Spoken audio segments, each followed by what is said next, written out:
Computer. Okay, so what we're going to do is we're going to talk about Americans should care about Israel. Okay, and we're going to go like this. Here we go. We're going to do the first thing. So the first question we're going to have is, should Americans care about Israel? Now we're not talking about. We're going to talk about American Jews, and we're going to talk about Americans like as a whole. Okay, but that's our first question. And what you're seeing now, this was true years ago, but you're seeing it becoming. It seems to be becoming much worse. Now, in fact, a poll came out this week done by Harvard and a company called Harris that does polls. And it turns out like Americans are incredibly supportive of Israel's war in Gaza, like way past what people thought. And what's amazing is that over the last month, since the last time the poll was conducted, more young people have jumped incredibly to be supportive of the war. So people think that like Generation Z, 18 to 25-year-olds are not in support of the war. In fact, the longer the war goes on, the more supportive they are of it. I think, and nobody knows why that is. I'm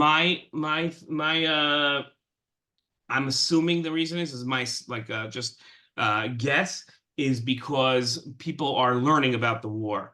They're learning more and more details about it. Well, in the beginning, it was bad Israel bombing like innocent Palestinians. Now people are starting to learn more facts about it, and they're starting to see what happened on Simchat Torah on October 7th, and they're starting to understand the background to it. So I think that's what's going on. But what you see is that younger, more progressive Americans tend to view Israel as the bad guys, and that's because progressive people, both in America and in Israel, everywhere else, take one calculation. And the calculation that they take is they see power versus weakness. Okay, you have two types of people in the world: powerful people, weak people. And the weak people are weak because the powerful people make them weak. That's their entire calculation. So Jews and Israelis are powerful. We have tanks, we have a military. Palestinians are weak. They don't have money, they don't have a military, they don't have a state. And therefore, it must be the reason why Palestinians are weak is not because they've made mistakes, not because they've turned down every state that they've been offered, not because they've involved themselves in terrorism instead of diplomacy and negotiations, but rather because the Israelis and the Jews are making them weak. We're oppressing them. We're colonialist. We're apartheid. And therefore, America should never support anything like that. That's their whole calculation. They don't bother to look at it. They say that Israel is a white colonialist state. Meanwhile, over 60% of Israelis are not white. Okay, they are colored people. They are Mizrahi. They're from Arab countries. They're Ethiopians. They're Yemenites. Okay, Persians. And then you have Arabs. You have from Morocco. You have from Tunisia and Algeria, and you have from Iraq, and you have from Syria and Lebanon. And that's where a lot of Egypt, that's where a lot of the Jews came from. So they don't really understand things, and that's why their myopic view of the world, where it's just a power play. Who has power is bad. Who is weak is by definition good. They don't really understand what's actually happening here. Okay, they don't understand why Americans should spend billions of dollars on Israel every year. They don't get it. And they have this anti-Semitic view, whether they recognize it's anti-Semitic or they don't, that Jews control Congress through the money that they donate to members of Congress. Okay, it's like unfortunately that's what's happening. Okay, so okay, good. Okay, so that's the story. Okay, now. Why should American Jews support Israel, right? Which is not a given. We tend, in the Hillel bubble that we're in, we tend to think that, of course, American Jews support Israel. But it's not necessarily true. 75% of American Jews, when asked what they vote on and what issues are important to them, do not list Israel in the top 10 issues that are important to them. So it's not so in the community that you live in, Israel would probably be issue number 1, maybe 2, maybe 3, but it's going to be the top 3 issues for sure. Okay, that's true of the Jewish community of South Florida, but the Jewish community of the greater America, the 6 million Jews that live in America, do not consider Israel a top priority in terms of what they want. Okay, that's how that's how they view it. Okay, so the reason why, if I talk to American Jews and I say, this is why, we should support Israel as Jews in America. I talk about the fact that this is our homeland, right? What we talked about when we learned about Zionism, that you might not choose to live in Israel, but Israel is the Jewish people's homeland. That's where we're from. Okay, let me ask you this question: if you have two art students, and they both go for their PhD in art, okay, they go for their PhD in art, and they both score the same grades, and they both they the same GPA at the end. They're both awarded their PhDs in art. On paper, they know it exactly the same, but it happens to be that one of the students is blind. Do either of the students know art better than the other? You don't think so? For sure.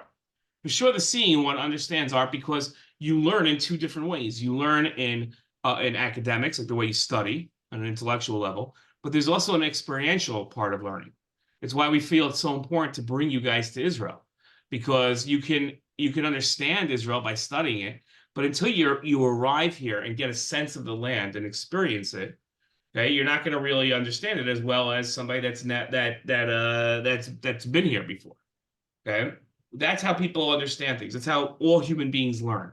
They learn intellectually, they study a subject and then the abstract, and then they experience it. When you study art, you experience art when you look at a painting. You see the colors and the vibrance of the brush strokes. You see a sculpture and how it affects you. That's an experiential part of art that a blind person, unfortunately, due to their handicap, can't really understand. The same thing is true. This is going to be maybe a little new for you to hear, but the same thing is true of God.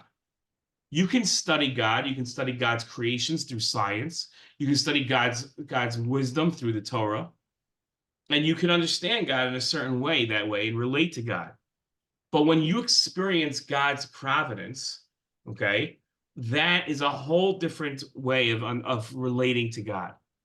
In the land of Israel is the land that HaKadosh Baruch Hu said, that God said, Einei Hashem Elokecha ba, that God's eyes are on it. It means that providentially he relates to the land of Israel differently than the rest of the world. Rain in Israel is highly unpredictable. As believing Jews, we recognize the fact that its unpredictability is because it's tied into how the Jews are following Torah mitzvot. So on times where it rains a lot, we see a direct connection. We see times where we're experiencing drought and we have mass prayer sessions at the Kotel, and then all of a sudden, the next 2 days, it starts raining when no meteorologist predicted it. That's something that happens all the time here if you're paying attention. The land of Israel is special to us because that's where we experience God's providence. We see that in the war going on now, where there's so many stories of just the most unrealistic things happening, and in Israel's history, where it's very hard to explain things other than saying this was God's hand at work. So the second reason why we look at God at the land of Israel is so special, and why Jews should support it, because it's the place where we can go to understand God. Okay, that's the idea. And then we recognize the fact that we have two different mitzvot when it comes to the land of Israel. We have a mitzvah to live in Israel, to actually move to Israel and reside there. That's one of the 613 mitzvot. And the second part of that mitzvah is to settle the land. You can settle the land even if you don't live in the land. You can invest in the land and build malls and build apartment buildings and build a house there. That's settling the land. It's making it better. You can invest in Israel bonds, and you're investing in the land. You're building up the land that way. You're giving Israel, the state of Israel, the money that it needs to do its own investing. Okay, that's how that, or you can give charity to the land of Israel. That's part of settling the land. Okay, so that's why an American Jew, even though they choose to live in America, they should still appreciate and want the country of America to support Israel. Okay, Shiley, I feel like I don't have really your attention here. It might be because you're on your phone doing other things, maybe. But in any case, so Oh, well, you say you were taking notes. I apologize. I'm sorry. So that's okay. So that's why American Jews should support Israel. Okay. Now let's talk about why like how America, not the Jewish community, but America, the country, how it chooses its allies. Okay. That's and why Israel got chosen as one of its allies. Okay. The first and most important way that the United States chooses its allies is through shared values. When Americans look at another country, one of the things they want to know is, does this country share our values? Life, liberty, freedom, education, safety, security, military might. Are we looking at things the same way? When when America looks at a country like Iran and sees it beating women who are not dressed and completely covered, Americans can't relate to that. They look at that and they say, that's not how we live our lives. Those aren't our values.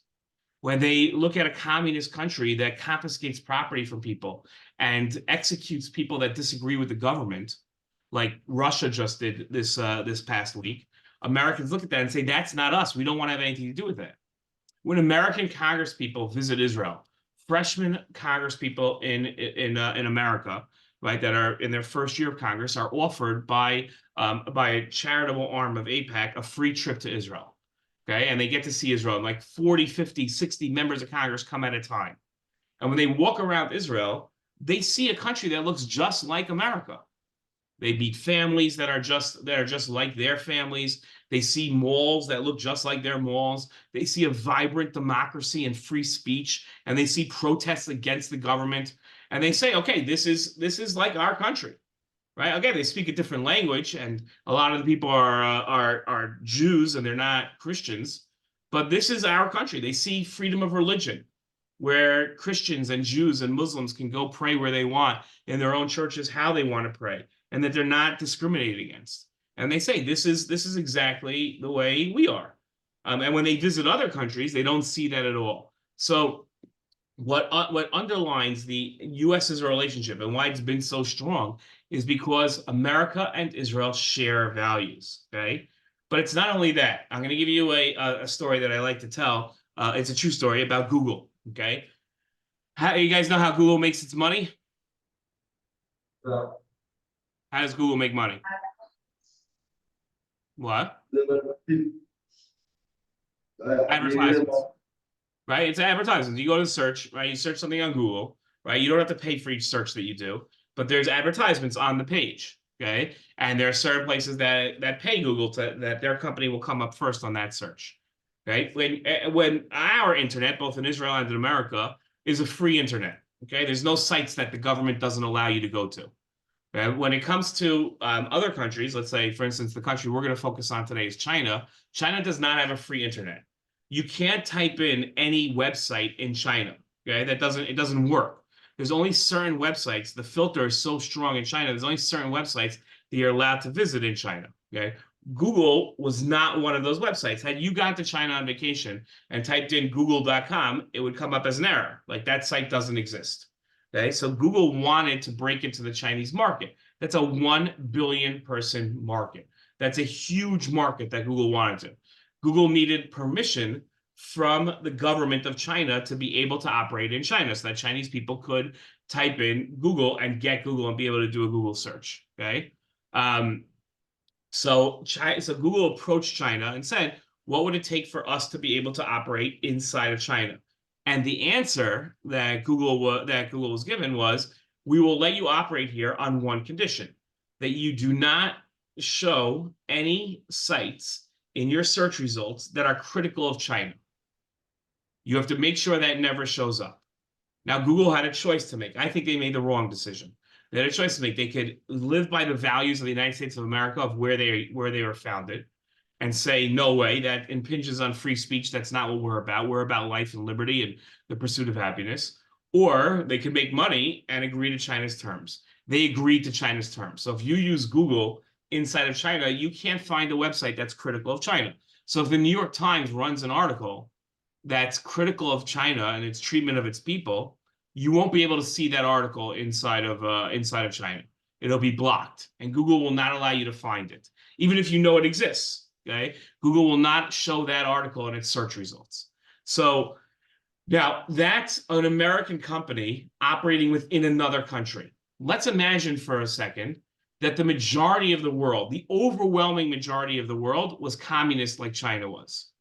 And then China turned to Google and said, not only can you not have those sites show up within China, but they can't even show up inside the United States.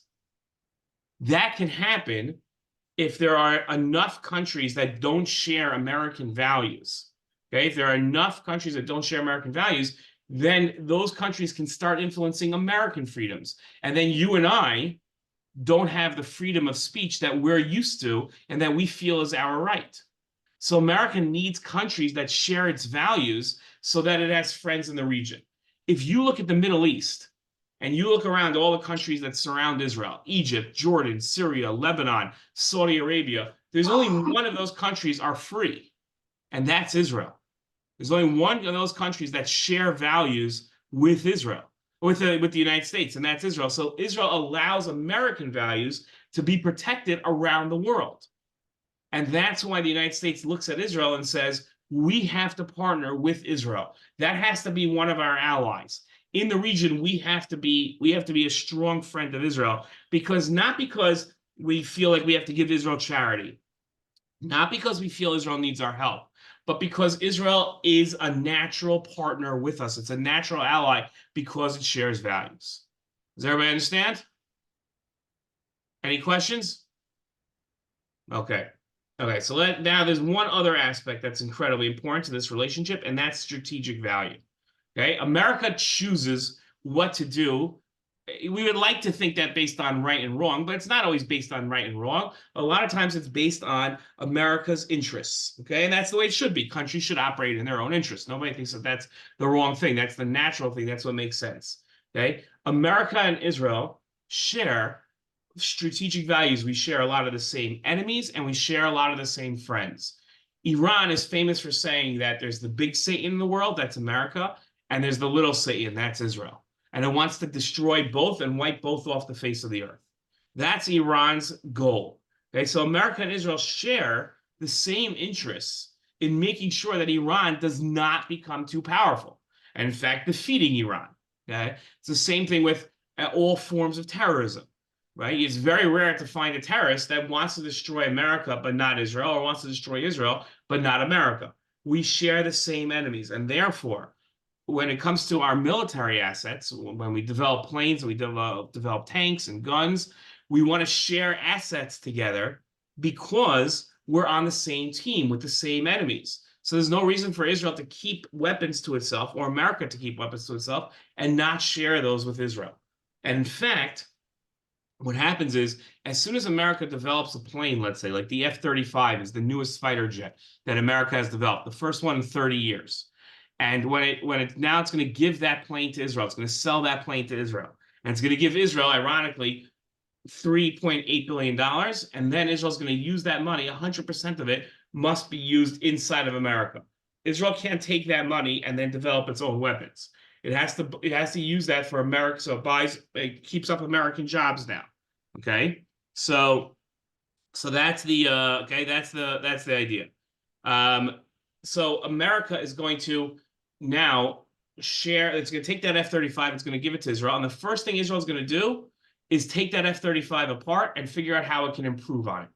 It's also going to be develop the F-35 along with American defense companies. So Israel is going to send its people over there to work with Americans on developing the weapon system together. That's how Iron Dome came about. So now America uses Iron Dome also, right? Uses it in Iraq and uses it inside the United States because it's developed together, because we share those assets together. We're also going to share intelligence. When Israel finds out that there's going to be a terrorist attack inside the United States and it figures that out, it's going to tell America, and America is going to tell Israel. Okay, and we're going to work together to stop Iran's nuclear weapons program. That's going to be our next unit, because we both have a vested interest in making sure that Iran doesn't develop a nuclear weapon. So we're not in competition with each other. We're going to share things. And most importantly, in the high-tech sector, American companies and America, the country, is going to set up, there's not one major company major high-tech company in America that does not have a research and development center, what's called an R&D center, inside of Israel. If you've ever driven on the highway from Tel Aviv to Herzliya, you'll see every tall building has a Microsoft, Apple, I don't know, whatever, Intel. Every single one of these companies has an office or a huge center. Microsoft has over 10,000 employees inside of Israel because we're the second largest high-tech company in the world, which is incredible if you think about it. Makes sense the United States is one, but Israel's only 10 million people. So to be the second largest high-tech sector in the world, that's an incredible accomplishment on our part, and everybody in America wants a piece of that. Okay, they want to make sure that they are using Israeli intelligence. Israel doesn't have any natural resources. We don't have oil in the ground. We don't have uranium. We don't have anything that you could get out of the land that makes Israel, the land of Israel, important. But what we do have, our national resource, is our brain power. We are highly intelligent, and the reason for that is not because God made us any smarter than any other people. It's because for hundreds of years, I would argue thousands of years, we've put education as a priority, right? Each of you has been, since you were a little kid, been told by your parents how important school is. That's not true of other nations. That's not true of other people. Okay, that's something that we have. So America's strategic interests align with Israel's, and we share assets. So for the United States, when people say, well, America should drop Israel as an ally, if America dropped Israel as an ally, it would lose out on so much of what we're talking about here for its strategic interests. So it's a partnership. Yes, America gives Israel money, but the return on that investment is massive, right? If that investment went away, America would hurt. It wouldn't just be that, okay, Israel would hurt and it didn't have American support, okay? But it's a strategic value. So Americans should support Israel for two major reasons. One is shared values, and the second reason is for strategic value. Does everybody understand? Okay. 1 second here.